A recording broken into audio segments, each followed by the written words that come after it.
You are listening to the Daily Treasure podcast produced by Mark Inc. Ministries. Today's devotional is called Hannah's Countenance.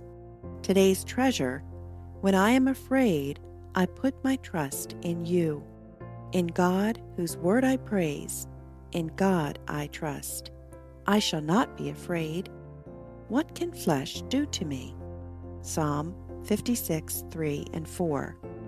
When Peninnah takes great delight in reminding Hannah that God has forgotten to fill her womb with life, I imagine Hannah praying words like these in our treasure today. When I am afraid, I put my trust in you. In God, whose word I praise, in God I trust. I shall not be afraid. What can flesh, like Peninnah's words, do to me? Psalm 56, 3 and 4. This time, though, after the family worship meal, like a desperate child, Hannah runs to her God and begs him to remember her, to see her, to hear her. As she continued praying before the Lord, Eli observed her mouth. Hannah was speaking in her heart, only her lips moved, and her voice was not heard. Therefore Eli took her to be a drunken woman, and Eli said to her, "How long will you go on being drunk? Put your wine away from you." But Hannah answered, "No, my Lord, I am a woman troubled in spirit. I have drunk neither wine nor strong drink, but I have been pouring out my soul before the Lord. Do not regard your servant as a worthless woman, for all along I have been speaking out of my great anxiety and vexation." Then Eli answered, "Go in peace, and the God of Israel grant your petition that you have made to him." And she said, "Let your servant find favor in your eyes." Then the woman went away and ate, and her face was no longer sad. 1 Samuel 1, 12 through 18. Unbeknownst to Hannah, there is a witness to her lament, Eli the priest. Eli concludes that Hannah is not praying, but that she is drunk. Perhaps he immediately jumps to this conclusion because of the behavior of his own sons. Hannah respectfully responds, telling Eli that she is not drunk. She is pouring out her broken heart to her God. I love how Hannah does not flinch when the priest accuses her of the immoral behavior he often saw in his own priest sons.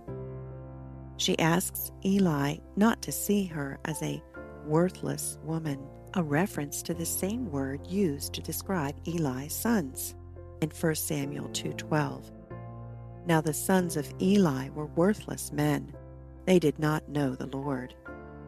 Though startled and possibly embarrassed, Hannah does not apologize for her lament before God. She describes her deep mourning and pouring out her heart to God. Hearing her explanation, he does not condemn her lament, but instead Eli blesses Hannah. In 1 Samuel 1:17, it says, "Go in peace, and the God of Israel grant your petition that you have made to him."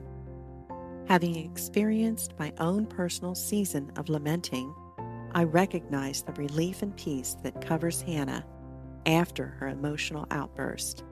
Then the woman went her way and ate, and her face was no longer sad. 1 Samuel 1:18. Hannah lived year after year without a child, her worship tainted by the taunts of her sister wife. Yet year after year she worshiped and cried out to God for mercy. Her prayer reveals that she could not feel God's presence and felt abandoned by him. She pleads with him to remember her. Hannah's lament does not remove her pain. Her lament recognizes that God is with her. She does not know if God will grant her the desires of her heart, but her trust in him is buoyed not only by her private prayer time, but also by the words of the priest. Eli's response to her suffering encourages her to trust God for another year. Corporate and personal worship breaks the ache in her chest for a season, and her pilgrimage is fueled by hope once more. What is your response when there is no let-up in the agony of your pilgrimage? Do you avoid corporate worship, concluding there is no hope for God to hear your prayers? That He has forgotten you? Is God's word like dry toast, torment rather than comfort? Let the hope we see in Hannah strengthen you in your own pilgrimage. Pursue God's presence through lament. And oh, Father, I know there are people hearing this devotional who struggle every day to walk by faith in a pathway strewn with potholes that create chaos in their lives. Hear their prayers and renew their strength as they run to you for help.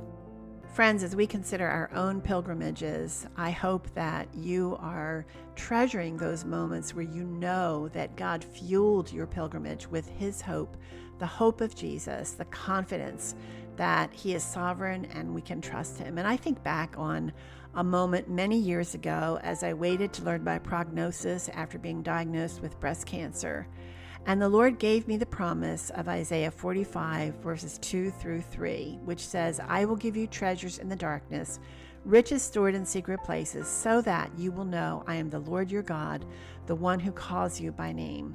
Friends, little did I know that a few years later, I would cling to that promise when we lost our 16-year-old son, Mark, and his friend, Kelly, in a fatal car accident.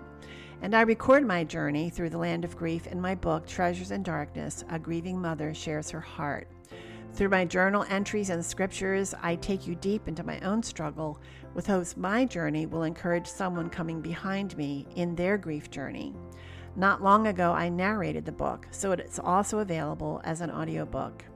The loss of our son, Mark, is the driving force behind Mark Inc. that produces this Daily Treasure podcast. His death shattered our hearts, and we had only one place to run with our sorrow and grief, and that was to Jesus.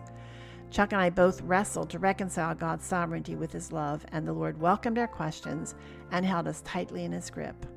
Are you brokenhearted, grieving, wrestling with your faith? Check out my book, Treasures in Darkness, available at all bookstores and online. And visit markinc.org, where you're going to find hundreds of resources designed to help turn your heart toward Jesus in the darkest moments of your life. Thank you so much for joining us on our pilgrimage fueled by hope, and I look forward to being with you tomorrow.